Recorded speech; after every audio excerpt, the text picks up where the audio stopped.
গেল ২৪ ঘন্টায় হাম ও এর উপসর্গে আরো ১২ শিশুর মৃত্যু হয়েছে। এ নিয়ে এখন পর্যন্ত ৩৩৬ শিশুর মৃত্যু হলো।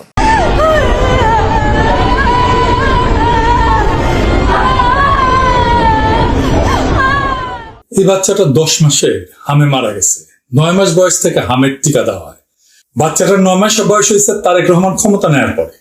বাচ্চাটার হামে মৃত্যু হইল কেন? সে জবাব কি প্রফেসর ইউনূস দেবে? ইউনিসেফ পর্যন্ত বলছে যে ৩৪% হামে আক্রান্তরা ৯ মাসের নিচে। যারা ভ্যাকসিন পাওয়ারই যোগ্য না তাদের হইতেছে হাম।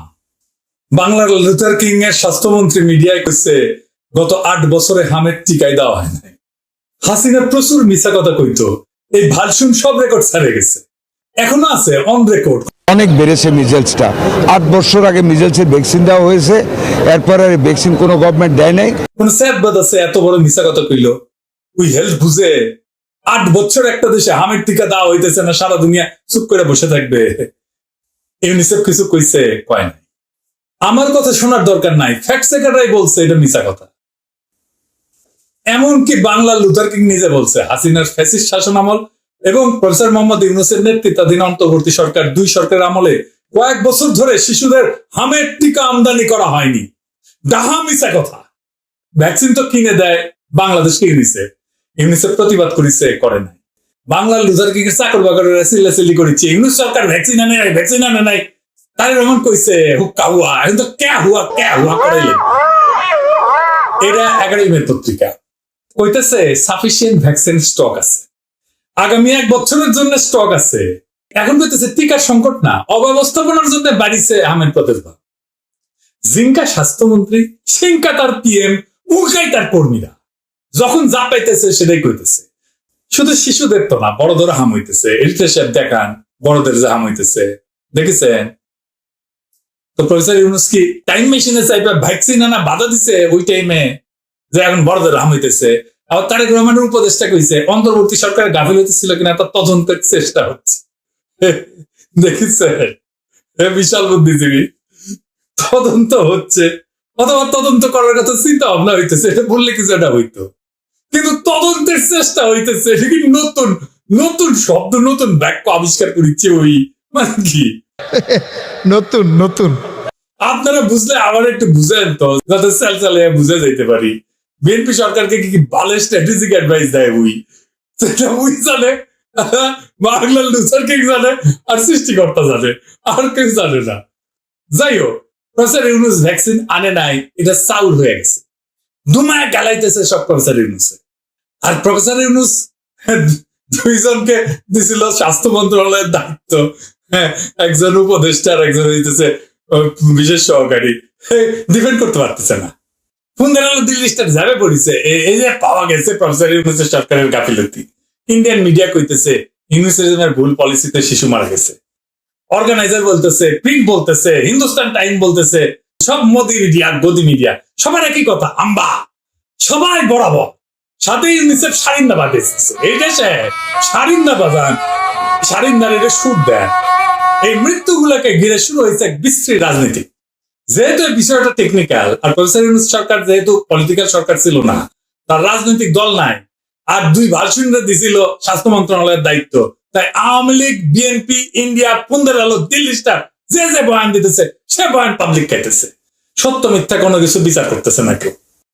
কারা এই রাজনীতি করতেছে এবং কেন করতেছে, আজকের এপিসোড সেটাই খোলসা করে সবাই দেখায় দিব। আপনারা বিষয়টা নিয়ে একটা পরিষ্কার স্বচ্ছ ধারণা পাইবেন। আমার কথা শোনার দরকার নাই, আমি যে প্রমাণ দেখাবো কাগজে কলমে সেটা দেখবেন, সিদ্ধান্ত আপনি নেবেন। আসেন আল্লাহর নামে শুরু করি। এই যে প্রফেসর ইউনূসের সরকার ভ্যাকসিন আনেনি, এই যে ন্যারেটিভ এর তৈরি হলো কেমনে? 8 দিনে তৈরি হয়েছে, মোট 8 দিন। আমি গুনে দেখছি 11টা পত্রিকা, মূলত 2টা দেশের, বাংলাদেশ আর ইন্ডিয়া, প্রায় হুবহু একই কথা।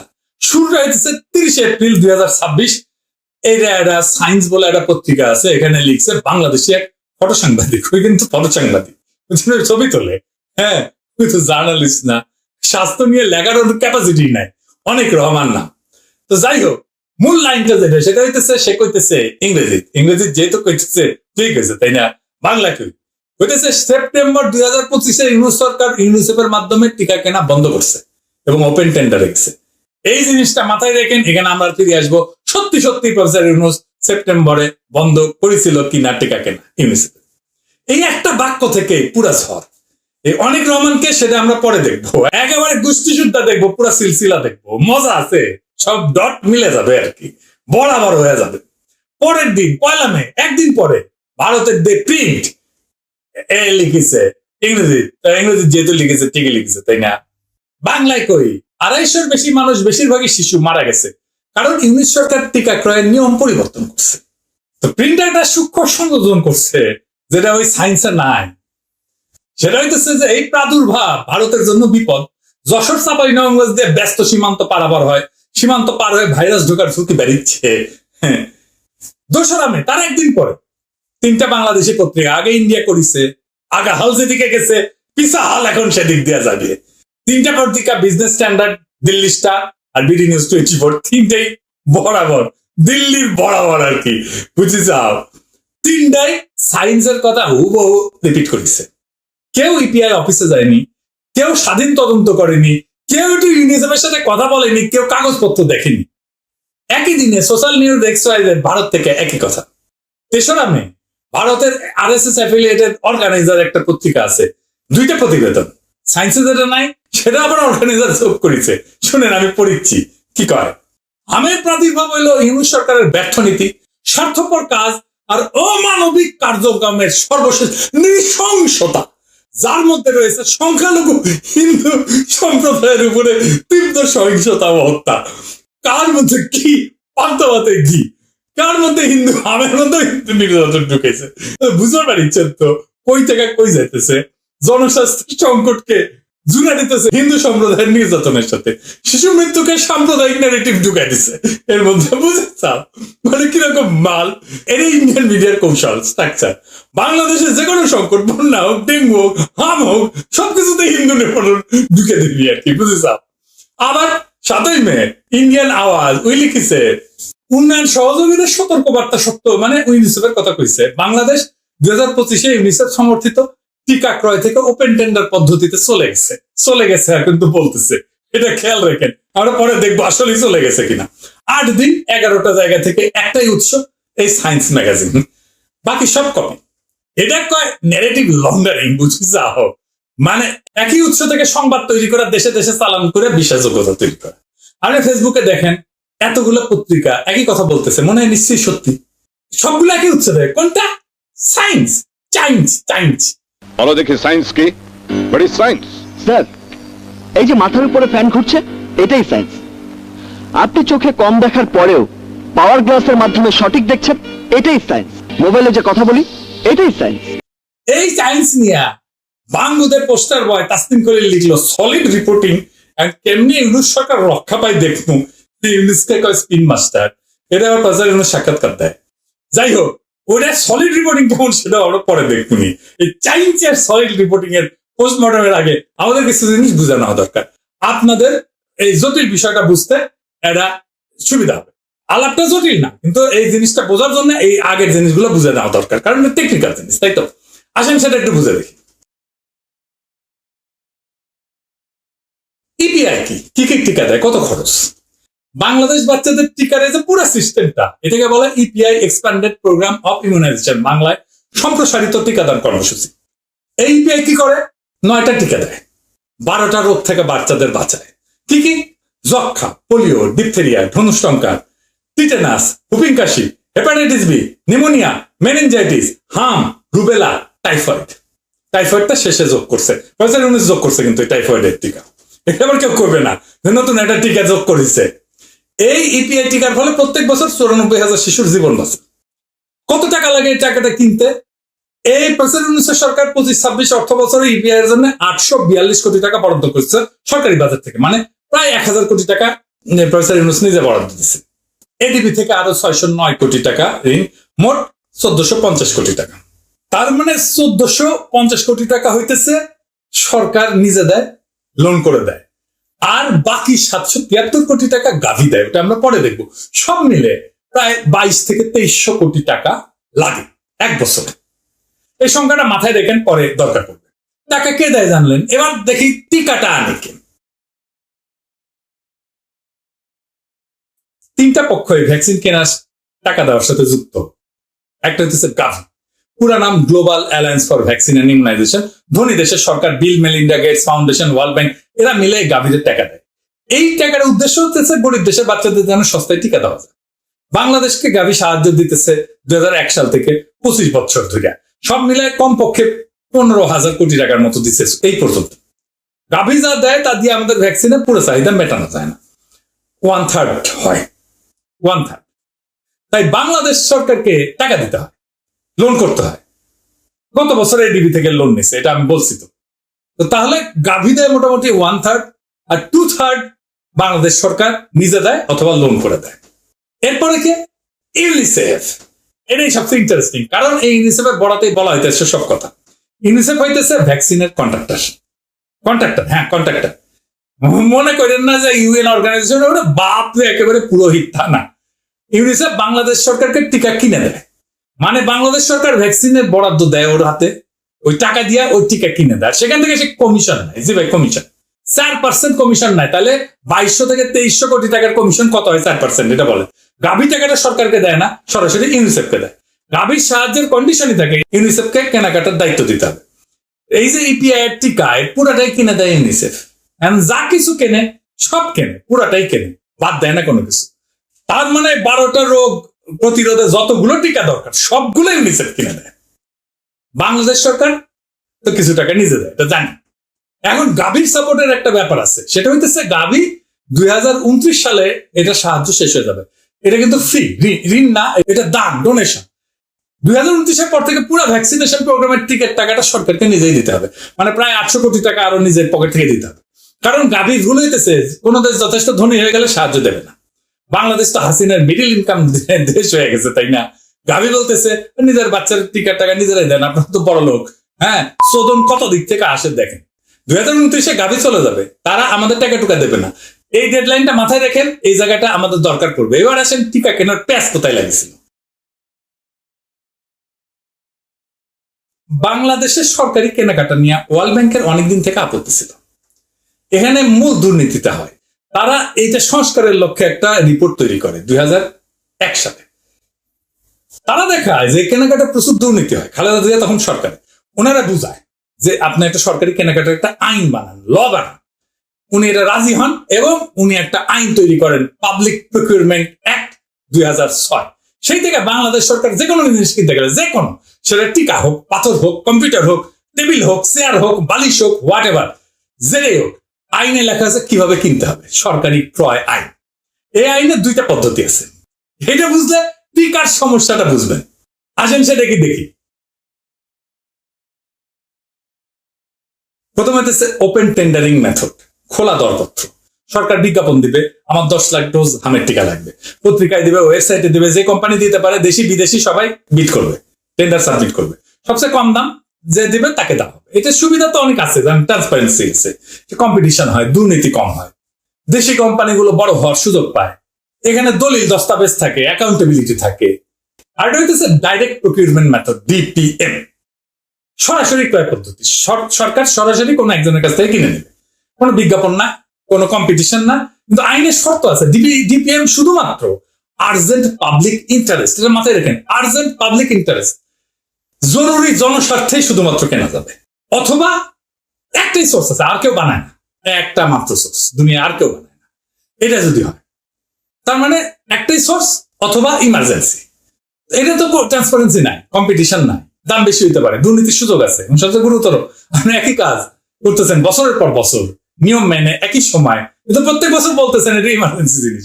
তাই করা যায়? আপনি প্রত্যেকদিন সকালবেলা নাস্তা করেন একই সময়, এটার ইমার্জেন্সি বলবেন নাকি নিয়মিত অভ্যাস বলবেন? বাংলাদেশ ইউনিসেফের কাছ থেকে টিকা কিনতেছে প্রত্যেক বছর এই আর্জেন্ট পাবলিক ইন্টারেস্ট বললা, এই প্রভিশন লেখা, প্রত্যেক বছর ইমার্জেন্সি ডিক্লেয়ার কইরা। 52 বছর এটা দেশ হয়ে গেছে, 47 বছর পুরানো একটা টিকা কর্মসূচি। এই পাবলিক প্রকিউরমেন্ট অ্যাক্ট হওয়ার পরে 20 বছর পার হয়ে গেছে। প্রত্যেক বছর জানা যায় কত শিশু জন্ম নেবে, কত টিকা দরকার, আর সরকার বলতেছে এটা ইমার্জেন্সি। ইমার্জেন্সি প্রভিশনে চলবে এটা। এটা যদি ইমার্জেন্সি হয় তাহলে নর্মাল কোনটা? নর্মাল বলে কিছু আছে? তো গাভী তো চলে যাইতেছে। তখন তো বাংলাদেশকে নিজেকে পুরো টাকাটা দিতে হবে। আমাদের নিজস্ব ট্রান্সপারেন্ট প্রকিউরমেন্ট সিস্টেম দরকার। তাহলে কখন আমরা এইটা শুরু করব, রিফর্ম কখন শুরু করব? গাবি চলে যাওয়ার পরে নাকি আগেই করব? এখন দেখি ইউনিট সরকার কি বলবো। 2025 সেপ্টেম্বরে ইউনিট সরকার সিদ্ধান্ত নিল অর্ধেক যাবে ওপেন টেন্ডারে, পুরোটা না, অর্ধেক, মানে আমাদের টাকারও পুরাটা না, আমাদের টাকার কিছু অংশ, গাভীর পুরাটা, এবং আমাদের টাকার কিছু অংশ ইউনিসেফকে দিয়ে কেনানো হবে, কিছু অংশ ওপেন টেন্ডারে হবে, কিছু অংশ আমি ইউনিসেফকে দিব, মানে 50-50 করবো। পাইলটের ইন্দোনেশিয়া পুরাটাই নিজেরা কেনে, ইন্ডিয়া পুরাটাই নিজেরা কেনে, চায়না নিজেরা কেনে, আমাদের দেশীয় কোম্পানির টিকা বানায়, আমাদের দেশের টাকা দেশেই থাকতো যদি বাংলাদেশ লোকালি কিনতো, অথবা গ্লোবালি কম্পিটিটিভ একটা পারচেজ হইতো, কম্পিটিশন করে আমাদের পারচেজ ক্যাপাসিটি বাড়তো। আমাদের এত ডোজের এত টাকার ভ্যাকসিন আমরা কিনবো, আমাদের দেখতে হবে না আমরা কিভাবে কিনবো, হুট করে একদিন কেনা শুরু করে দেবো, তা তো হয় না। আমাদের কেনার সক্ষমতা বাড়তো, আস্তে আস্তে আমরা পুরোটাই কেনা শুরু করতাম। এইখানে কন্ট্রাক্টর ইউনিসেফ দেখলো মামুক কেস তো খারাপ, আমার হাত থেকে তো চলে যেতেছে কন্ট্রাক্টরই, আর এইটার 4% কমিশন, আপনি 2200-2300 কোটি টাকার হিসাব করেন তো 4% কত হয়? হ্যাঁ দেখছেন কত হয়? হ্যাঁ, আর ইউনিট সরকার তাহলে এই সিদ্ধান্ত নিয়ে কি খারাপ করেছিল? এবার আসেন আসল কথায়, ইউনিট সরকার কি আসলেই ভ্যাকসিন কেনা বন্ধ করেছিল? তো সায়েন্স ম্যাগাজিন তো কইছে সেপ্টেম্বর 2025 ইউনিট সরকার ইউনিসেফের মাধ্যমে টিকা কেনা বন্ধ করছে এবং ওপেন টেন্ডারে গেছে, তাই না? হ্যাঁ, এই একটা বাক্য থেকে তো পুরো ঝড় শুরু হয়েছে। আমি আপনারে কয়েকটা ডকুমেন্ট দেখাইতেছি, সরকারি ডকুমেন্ট, ইউনিসেফের ডকুমেন্ট এবং গাভীর ডকুমেন্ট। এই কাগজগুলো কি বলে আসেন দেখি। প্রথম ডকুমেন্ট গাভীর ডকুমেন্ট, এইটা হচ্ছে মিজেলস রুবেলা ডিসিশন লেটার, মানে হামের টিকার ডিসিশন লেটার, ইউনিট সরকারের আমলে। এখানে গাভী কি লিখেছে আসেন পড়ে দেখি। গাভী নিজে বলতেছে আমি 18.5 মিলিয়নের হামের ভ্যাকসিন অ্যাপ্রুভ করলাম, ইউনিসেফের মাধ্যমে কিনতে হবে, গাভী নিজস্ব কাগজে বলতেছে। এরপরে ইউনিসেফের অফিসিয়াল লেটারটা দেখান, তারিখ 24 সেপ্টেম্বর 2025, যে সেপ্টেম্বরে নাকি বন্ধ করে দিচ্ছে ভ্যাকসিন কেনা। কাকে পাঠানো এটা? Arefina Mahmud, director planning and research, DG health, Mohakhali, Dhaka. কে পাঠাইছে? ইউনিসেফ বাংলাদেশের chief of health officer in charge. বিষয় কি? Confirmation of vaccine shipment under pre financing and request for transfer of funds, মানে বলতেছে যে কনফার্ম করতেছি আপনার ভ্যাকসিন শিপমেন্ট হয়ে গেছে, চলে গেছে, আপনি এখন টাকাটা দেন আমারে। হ্যাঁ, টাকা পয়সা যাইতেছে। বাংলায় বললে হয় প্রি ফিন্যান্সিং এর অধীনে টিকার চালান নিশ্চিতকরণ এবং অর্থ স্থানান্তরের অনুরোধ। এখানে কি বলতেছে আমি বাংলায় কই, সব চালান বাংলাদেশে সম্পন্ন হয়েছে, তারপরে একটা টেবিল আছে কোন কোন কোন কোন টিকা, হ্যাঁ টেবিলটা দেখান এডিটর সাহেব। আমি অন্যগুলো বাদ দিলাম, শুধু লাস্টের লাইন MR5 যেটা হামের টিকা, এটা চালান আসছে 11 সেপ্টেম্বর 2025-এ 21,50,000 ডোজ। বুঝেছেন? 11 সেপ্টেম্বর 2025-এর 21,50,000 ডোজ হামের ভ্যাকসিন বাংলাদেশে আসছে ইউনিসেফের মাধ্যমে। ইউনিসেফ কিনে দিচ্ছে, ইউনিসেফ নিজে কনফার্মেশন লেটার দিচ্ছে। আর সায়েন্স ম্যাগাজিন কইতেছে সেপ্টেম্বরে ইউনিট সরকার ভ্যাকসিন কেনা বন্ধ করে দিচ্ছে ইউনিসেফের মাধ্যমে। জাউরামের একটা সীমা থাকবে তো, মানে জাউরারও তো সীমা থাকে। সেপ্টেম্বর মাসে 11 তারিখে ইউনিসেফ নিজে 21 লাখ ডোজ ডেলিভারি করতেছে, ইউনিসেফের নিজের চিফ অফ হেলথ বলতেছে, সে সই করতেছে, তারিখ হইতেছে 24 সেপ্টেম্বর। পুরা তো মিথ্যা ন্যারেটিভ। এটি দেখেন ইউনিসেফ যে কমিশন নেয় এটাও লেখা আছে, এটা সব দেখেন 4% কমিশন নেয়। এইবার আসেন এই যে সায়েন্সে যে লিখেছে অনেক রহমানি কে? সে দিল্লি স্টারের মাল, দিল্লি স্টার তারি নিয়ে স্টোরি করে। উনি লিখেছে a son of a freedom fighter and broadcast journalist of Bangladesh Betar during 1971। আরো বলা হয়েছে বাবার যুদ্ধ এবং রাজনীতির গল্প শুনে অনেকের আগ্রহ তৈরি হয়। ব্যান্ড পার্টি বাজা এডিটর সাহেব খাপে কাপ মমতাজের বাপ, সেটা পুরস্কার পাচ্ছে 2014 সালে বিএনপির অগ্নি সন্ত্রাসের উপরে ফটো তোলার জন্য লেখে। এডিটর সাহেব ওর ওয়েবসাইট থেকে দেখান, দেখেছেন দেখেছেন বিএনপি এটা তৈরি করিচ্ছে, বিএনপি ঘিরা বানাচ্ছে, কি মজার মজা। টাইম ম্যাগাজিনে জুলাই বিপ্লব নিয়ে তার একটা ছবি ছাপা হয়েছে, দেখেন অনেক ছবি ছাপা হয়েছে বিভিন্ন পত্রিকায়, ছাত্ররা পুলিশ পিটাইতেছে, বুঝেছেন? এটা রামগরুরের ছানা, যত ছবি পাঠাইছে সব দেখলে জুলাই যোদ্ধাদের ভিলেন মনে হবে, বুঝেছেন তো? এটা আওয়ামী ইন্ডিয়ান ন্যারেটিভ, সেটা তারেক রহমান আর বিএনপি পিক করেছে, কারণ এটাও বন্দোবস্ত, ইউনিট সরকার জুলাই যোদ্ধাদের এভাবে আক্রমণ করা হবে। আর প্রফেসর ইউনূস যাদের স্বাস্থ্য মন্ত্রণালয়ের দায়িত্ব দিছে তারা ডিফেন্ড করতে পারতেছে না, তাদেরকে পারে নাই। পুরো ডিফেন্ডেবল একটা ইস্যুতে ধুমায় গালি খাইলো ইউনূস সরকার নিজে। প্রফেসর ইউনূস আসলে বেশি গেছে। ইউনূস সরকারের সাথে আমার কোনো প্রেম নাই, তবে আমি কম সমালোচনা করিনি ইউনূস সরকারকে, কিন্তু যখন ইন্ডিয়ান ন্যারেটিভ বাংলাদেশে ফেরি করতে আসবে তখন এইভাবে বাম্বু দেওয়া হবে ধরিয়া ধরিয়া সব কয়টারে, কোনো মাপ নাই। কারণ হাদির সেই কথা আমিও বুকে ধারণ করি, জান দেবো তবু জুলাই দেবো না। ইনকিলাব জিন্দাবাদ।